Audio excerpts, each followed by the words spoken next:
Сегодня хотелось бы поговорить о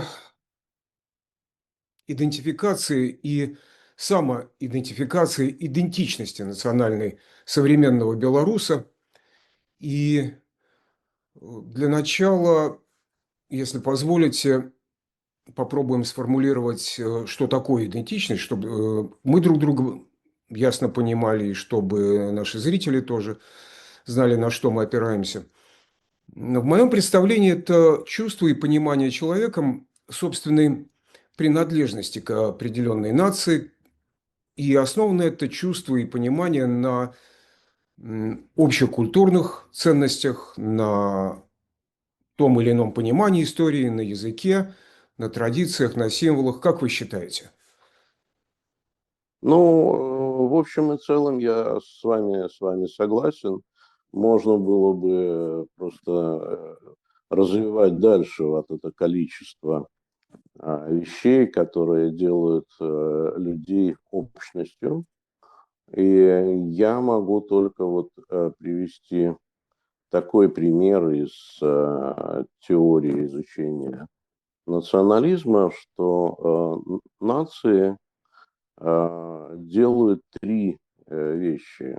Во-первых, это общие учебники по истории, которые формируют вот эту историческую идентичность.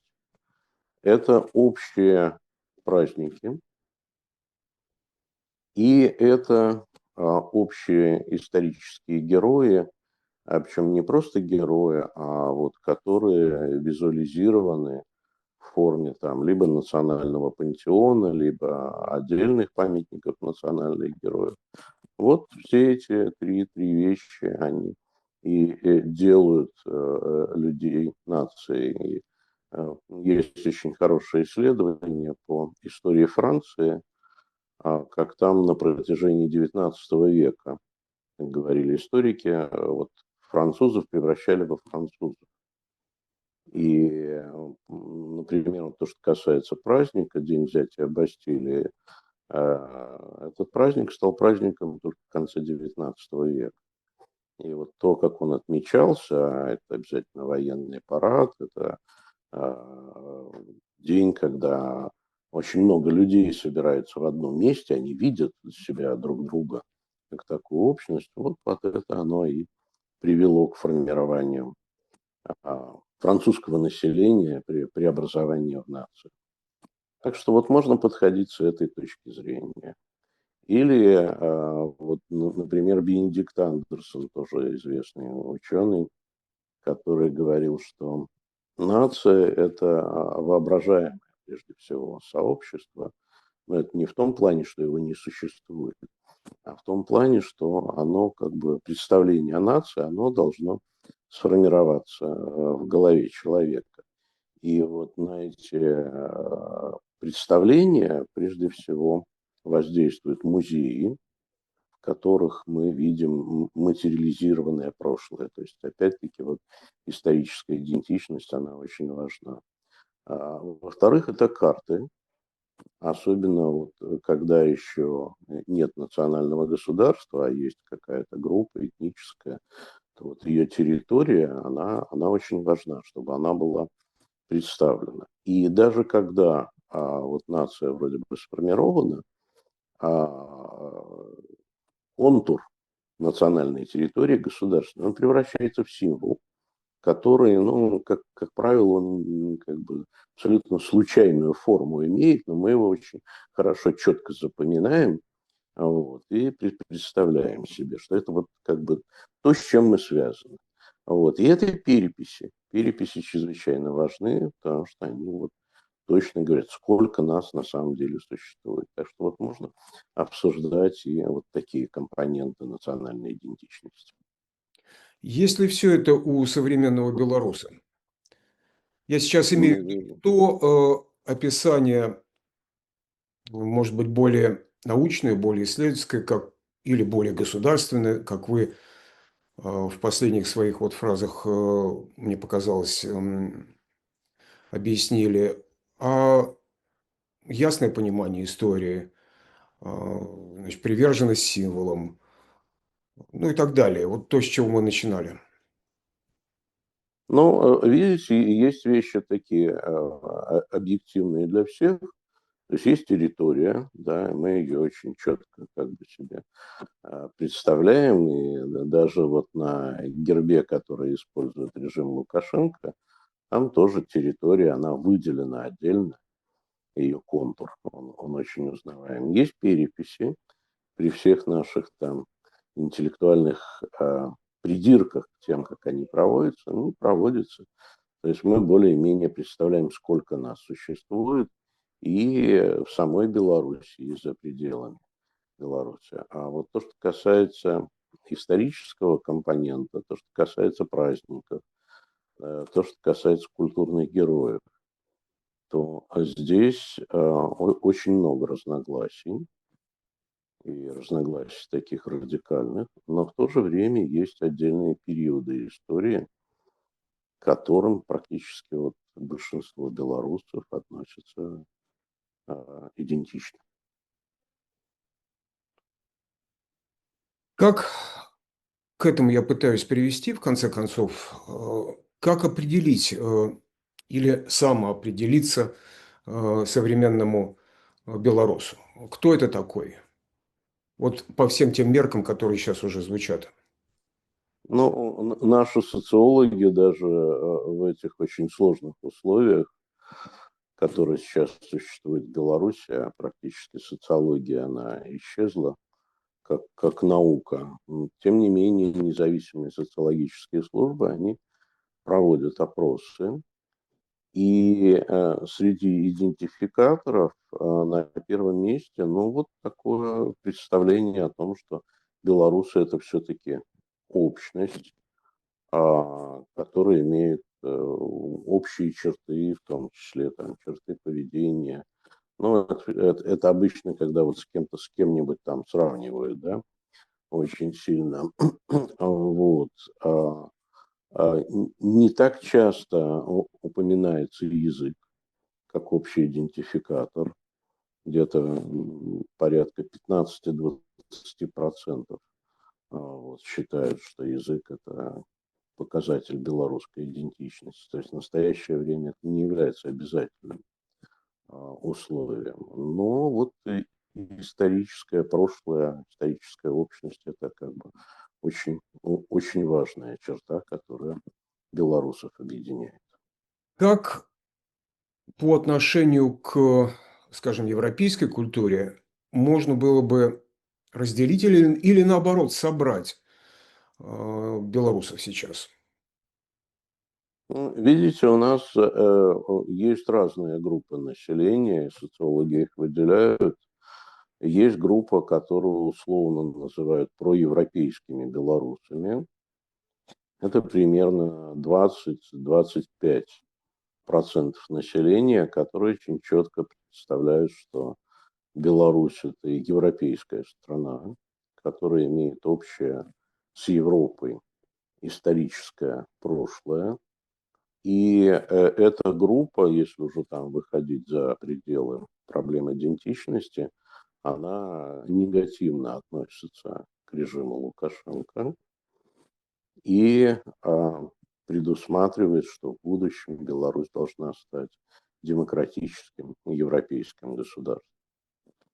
А вторая группа – это примерно около 30% населения, пророссийски настроенные белорусы, которые в политическом отношении они поддерживают режим, и они скорее рассматривают прошлое Белоруссии в контексте пребывания Беларуси в составе Российской империи и Советского Союза. И для них очень важны такие исторические герои, как там Екатерина II, как Николай II, как Иосиф Сталин и так далее. А будущее они видят в союзе с Россией, но я тут хочу сразу подчеркнуть, наши социологические исследования, они практически все подтверждают, что количество желающих войти полностью в состав России, оно невелико, не больше 4%. И вот за последние лет 20-25 оно практически не меняется. То есть белорусы хотят жить вот в своем самостоятельном, независимом государстве. И третья группа белорусов, которых социологи определяют как группа неопределившихся, они могут разделять установки и первой, и второй группы. Но чаще всего, вот, например, проблемы там исторического прошлого, какое именно историческое прошлое должно лечь в основу идентичности, их эти вопросы просто не очень интересуют. И эта группа составляет порядка 45% населения. Вот ситуация примерно такая. И видите, что тут процессы идентичности, они очень тесно переплетены с идентичностью политической и представлениями геополитическими о том, что было в прошлом и о том, что может быть с нашим государством.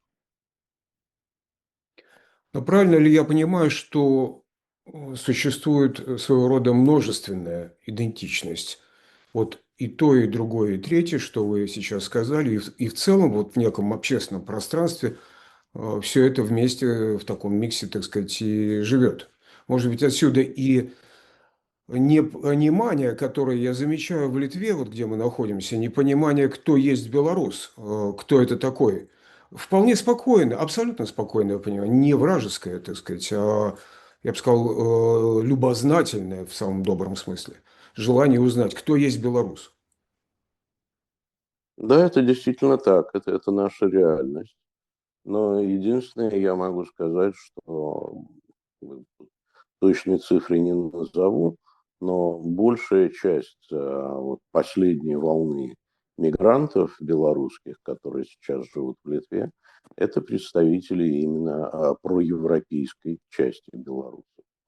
С идентичностью достаточно четко определен. Вот в данном случае тут никаких вопросов нету. И это связано и с белорусским языком, и с европейским прошлым, и отношением с Европой, с Россией, и отношением к советскому прошлому, в основном негативному, ну и, естественно, абсолютно негативное отношение к режиму Лукашенко. Как вы думаете, есть ли те или иные стереотипы внешние, которые мешают белорусам в собственном самоопределении? Стереотипы по отношению к ним. Стереотипы по отношению к нам. Ну, вы знаете, мы до 22 года вообще-то привыкли, что белорусы всех любили. К нам все относились хорошо. Это был такой вот парадокс. А русские относились хорошо, потому что, ну, вот подавляющее большинство белорусов говорит по-русски, вот, не выражает какого-то негативизма по отношению к ним. Ну и вроде бы там это союзное государство и так далее и тому подобное. А украинцы, например, они просто завидовали белорусам. И это постоянно был такой рефрен, что ну вот в Беларуси там чистота, порядок, заводы работают, прочее. А на Западе, ну, условном таком, ну, вот белорусов, особенно вот политических активистов, их всегда жалели, относились с сочувствием, что вот не повезло народу, что попали под власть Лукашенко. Вот стереотипы были такие. А после 22 года они очень резко поменялись. Вот. Мы стали врагами, и в первую очередь для украинцев, и даже вот там с коллегами по экспертному цеху очень сложно пришлось как бы восстанавливать контакты, потому что тот факт, что русская армия использовала территорию Беларуси в качестве плацдарма нападения, вот он был интерпретирован, что белорусы в этом виноваты. несмотря на то, что как бы никто у белорусов не спрашивал, что тут делать, и белорусы пытались этому помешать, и многие люди пострадали за то, что они делали, все равно как бы вот такое отношение негативное. Ну и в Европе тоже как бы мы вот постоянно Беларусь проходит в пакете санкций против России и воспринимается вот как союзник России в агрессии против Украины. Так что вот таким образом эти стереотипы поменялись. Это переходит и на уровень межчеловеческого общения, и, может быть, межполитического общения на практике ежедневной. Ну, скажем так, с этим очень часто приходится сталкиваться. Причем ну, сталкиваться на абсолютно таких вот примерах повседневных и чуть ли не анекдотичных. Ну, я вот, например, являюсь руководителем организации Белорусской ассоциации образования и науки. Эта организация является юридическим лицом, зарегистрированным в Литве. То есть вот мы как бы в Евросоюзе. Но достаточно часто мы сталкиваемся с тем, что банки отказываются пересылать или принимать наши денежные переводы, ну, потому что где-то там какой-то сидит искусственный интеллект, который реагирует на слово «белорусское». Санкции введены против Беларуси, против режима Лукашенко, а вот сталкиваемся с ними мы. Культура и традиции. Скажите, пожалуйста, что является явными маркерами белорусскости, которая вот в жизни каждого дня не то чтобы выгодно, но явно отличала бы для того, чтобы вас определяли как не представители режима Лукашенко, для того, чтобы вас определяли как самостоятельная историческая, так сказать, нация с общеевропейскими ценностями, например. Ну, вы знаете, когда вот началась агрессия полномасштабная против Украины, очень многие белорусы, которые раньше говорили на русском языке, стали переходить на белорусский. В том числе для того, чтобы вот подчеркнуть свое отличие и от России, и подчеркнуть отличие от режима Лукашенко. И никто не заставлял. Люди это делают абсолютно добровольно. И ну, я как бы достаточно давно в третьем секторе работаю и вижу, как вот меняется ситуация, и когда особенно проводятся публичные мероприятия белорусские, какие-нибудь там конференции экспертные, политические и тому подобное, ну, по умолчанию стало признаком хорошего тона все это проводить на белорусском языке. Еще раз, никто не заставляет, но вот оно само таким образом сработало. И я думаю, что это движение будет продолжаться дальше. И сейчас вот у нас сложилась такая ситуация, что мы с режимом говорим в буквальном смысле слова на разных языках.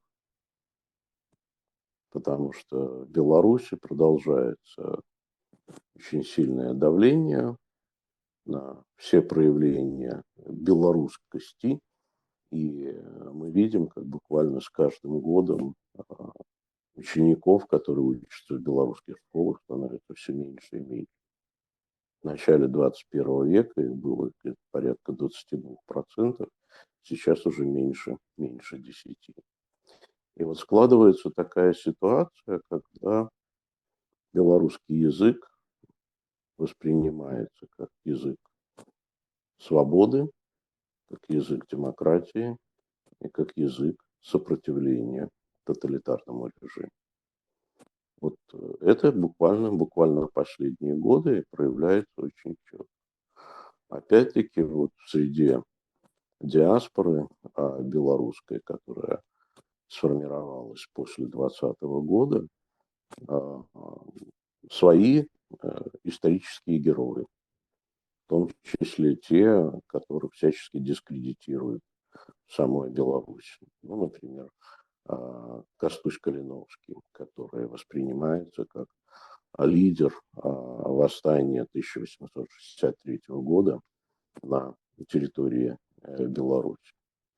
Опять-таки у диаспоры свои праздники, которые категорически запрещены в Беларуси. Это день 25 марта 1918 года.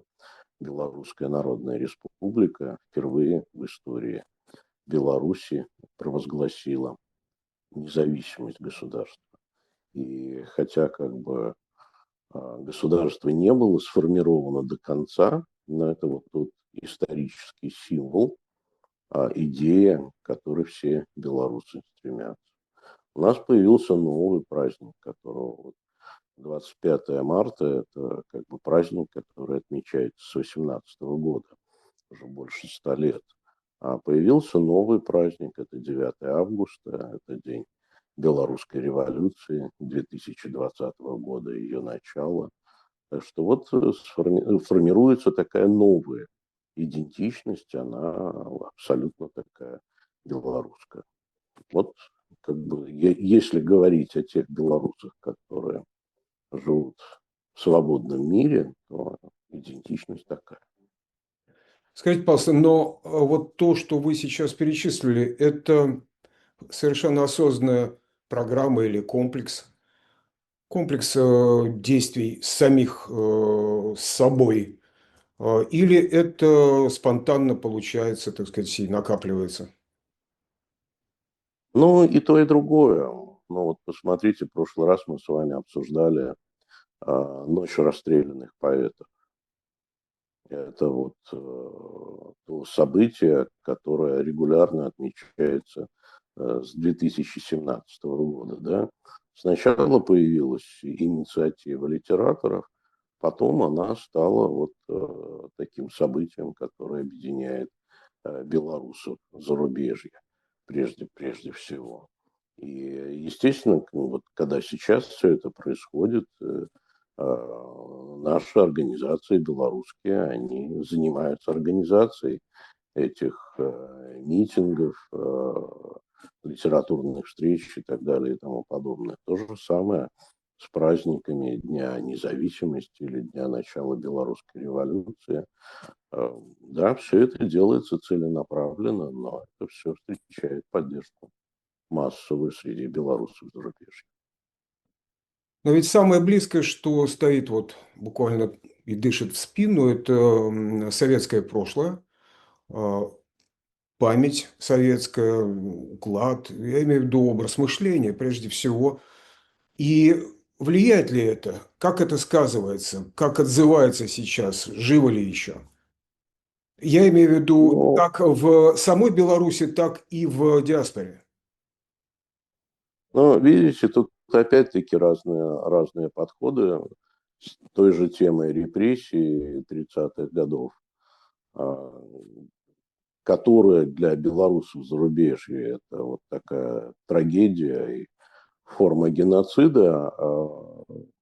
Лукашенковской Беларуси старается эту тему вообще не вспоминать. И очень показательно, вот в этом году появились новые версии учебников истории, и там ну, просто этого нет вообще.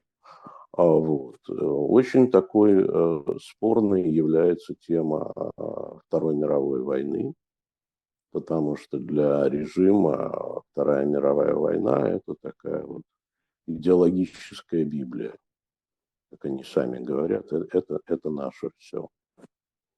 И вот в той картине, которую создают, очень много, во-первых, элементарной неправды, а во-вторых, очень многие темы вообще обойдены стороной. Поэтому то, что касается Второй мировой войны, то тут расхождения очень и очень большие.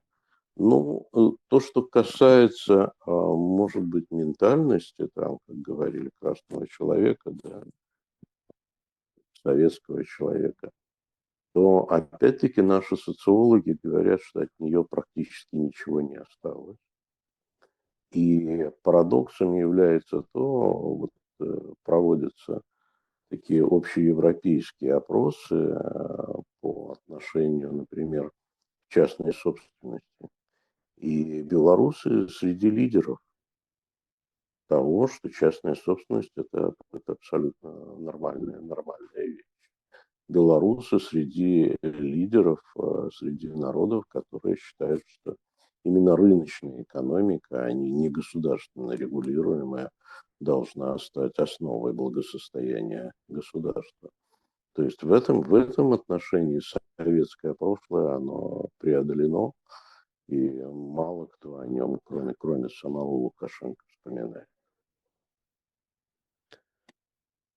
Как можно определить, что есть и где есть для белоруса его родина? Через всю историю, через представление о народах, которые живут вот тут рядом совершенно, ближайшие соседи.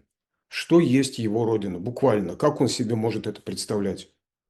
В данном случае это то, что вот нас объединяет, наша территория государства, да, это и есть наша Родина. Тут никаких сомнений быть не может.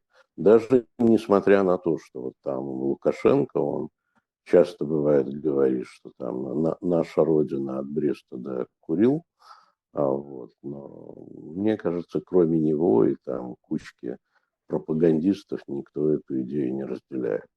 Родина для белорусов – это территория Республики Беларусь.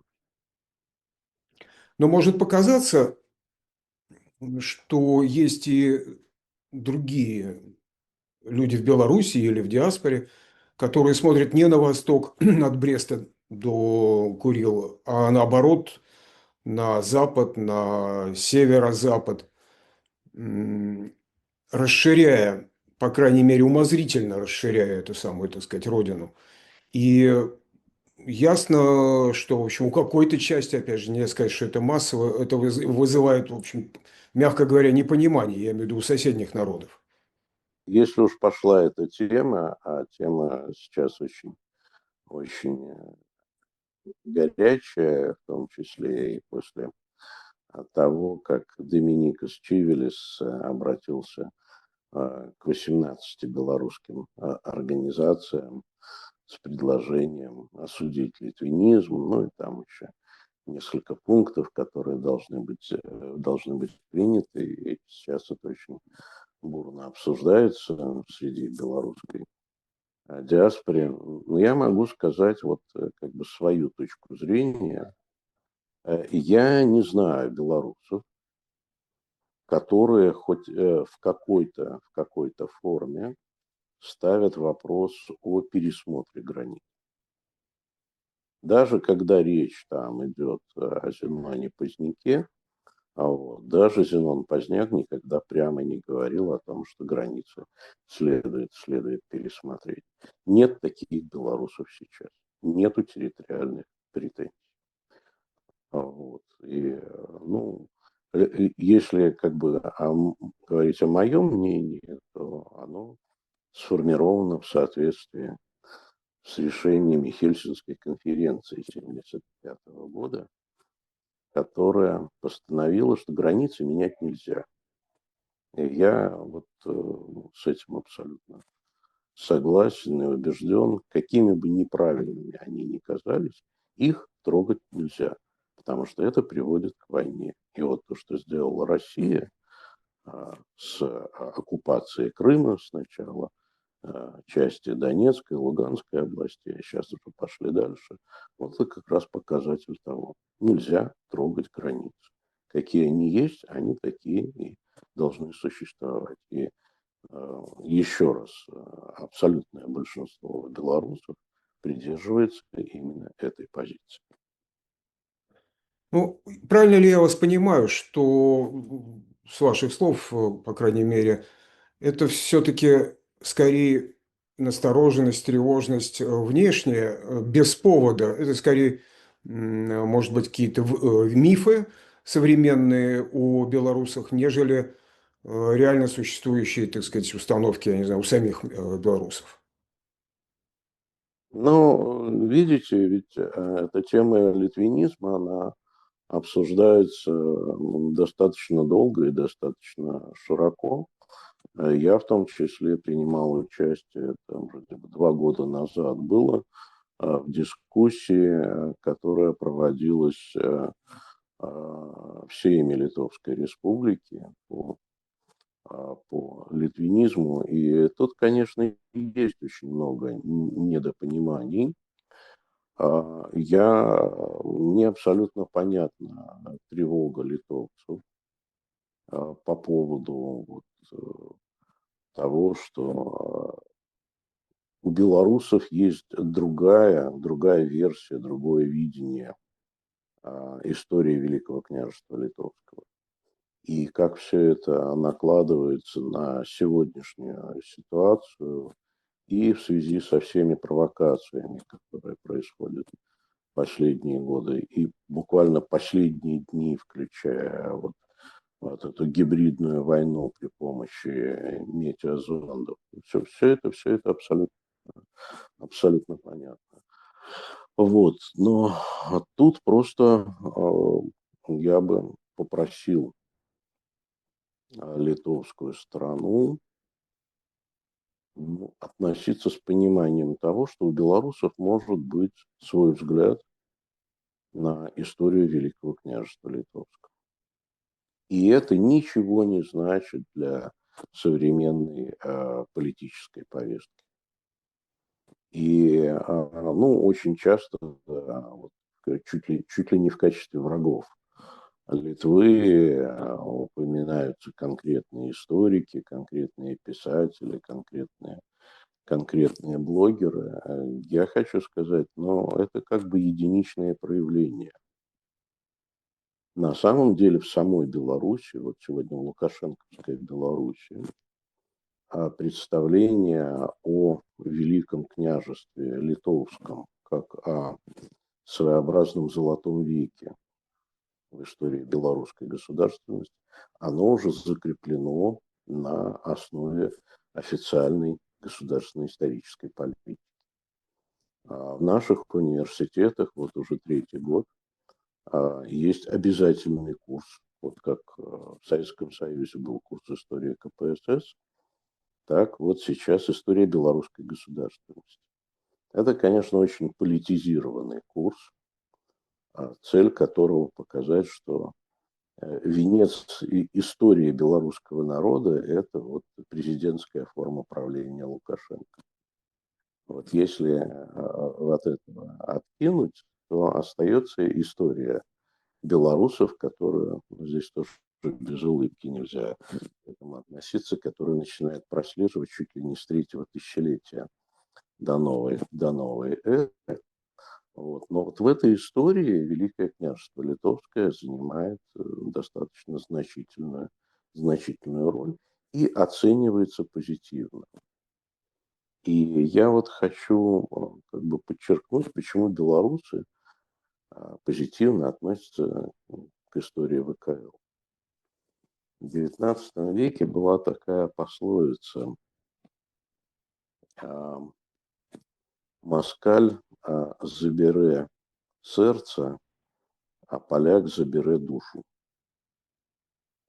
Ну, это про то, что и русские, и поляки хотели нас переделать. Русские хотели нас сделать русскими, поляки сделать поляками.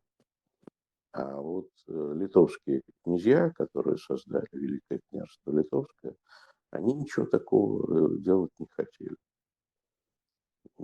Ну, то ли не могли, то ли не было идеи. А скорее всего, ну, надо представлять, что Великое княжество Литовское – это средневековое государство, а все средневековые государства были абсолютно безразличны к вопросам этничности. Но факт остается фактом, что эти князья нас не хотели превратить в литовцев. И поэтому вот это государство, оно нам почти как родное. Ну и к этому нужно добавить очень такой значимый факт, что роль государственного языка очень долгое время в Великом княжестве Литовском выполнял язык, который мы называем древнебелорусским. Тут можно очень долго дискутировать и пытаться дать определение, какой это был язык, там, русинский, церковнославянский, канцелярский и так далее. Мы его считаем своим, мы его считаем древнебелорусским. И в связи с этим мы считаем, что значительная часть наследия исторического Великого княжества Литовского, она связана с нашими предками. Вот такой вот подход. Но вернувшись к той пословице старой белорусской насчет сердца и души, скажите, пожалуйста, как вы сами определяете свою национальную принадлежность? Вот вы, Павел Терешкович, вы белорус. Кто вы? В самых конкретных изображениях, если можно. Да, я белорус, и как бы этим все сказано. Белорусы, точка. Чем вы отличаетесь в этом смысле от небелорусов? Но вот ваш вопрос, на самом деле, он такой достаточно серьезный, потому что именно вот в отличие во многом лежит наша недостаточная степень идентичности. И наши социологи отмечают, что вот среди тех исторических нарративов, которые продвигает идеология русского мира, достаточно популярно среди белорусов представление о том, что русские, белорусы и украинцы – это один народ. И причем все это может сочетаться с тем, что мы и один народ, и мы отдельный народ. Это такой парадокс. И вот с тем же Лукашенко он очень часто говорит, мы один народ, мы одна страна, как там можно белорусов отделить от русских и так далее и тому подобное. А потом вдруг возьмет и брякнет, что белорусы это те же русские, только со знаком качества. Это же можно прочитать наоборот, что русские это некачественные белорусы. И вот, кстати, в этом определении оно достаточно такое красноречивое, потому что белорусы, вот они, опять-таки по соцопросам это видно, они отмечают и отличия белорусов от русских в лучшую сторону. В том числе, что вот у белорусов нет популярности имперской идеи, что белорусы не склонны к жестокости, что у белорусов значительно более развитое чувство эмпатии, что белорусы отличаются значительно более высоким уровнем социальной солидарности. И, кстати, вот наша революция 2020 года, она показала просто невероятно креативный подход белорусов к различным формам горизонтальной солидарности, которые возникли буквально вот в течение там нескольких недель. Вот. И белорусы всегда отмечают, что белорусы более хозяйственные. Ну, вот классический такой пример, что вот там белорус поехал, даже на поезде он поехал в Россию, и то, что он видит за окном. И вот сельский пейзаж, сельский ландшафт, российские и белорусские, они абсолютно разные. То есть всегда отмечается, вот смотрите, какая бесхозяйственность в России, что там покосившиеся заборы и что возле дома ничего не растет. То есть для белоруса это просто вообще э, кошмар полный. Так что вот при всем при этом, как бы, с одной стороны, триединый народ, а с другой стороны, вот у нас есть то-то, то-то и то-то. В этом отношении мы отличаемся от русских. На самом деле, мне кажется, может быть, я не прав, но те особенности, те отличия, которые вы назвали, они, в общем, совершенно обыкновенные, как свойства. Свойства образа жизни, свойства мышления, может быть, свойства некого общего характера для Центральной и Западной Европы народов. Мне так кажется. Павел, спасибо вам большое. Спасибо. Мне кажется, очень дорогой и, может быть, немного такой плавающий, так сказать, по разным темам разговор, но очень важный сейчас. Спасибо. Нема за что. Как вас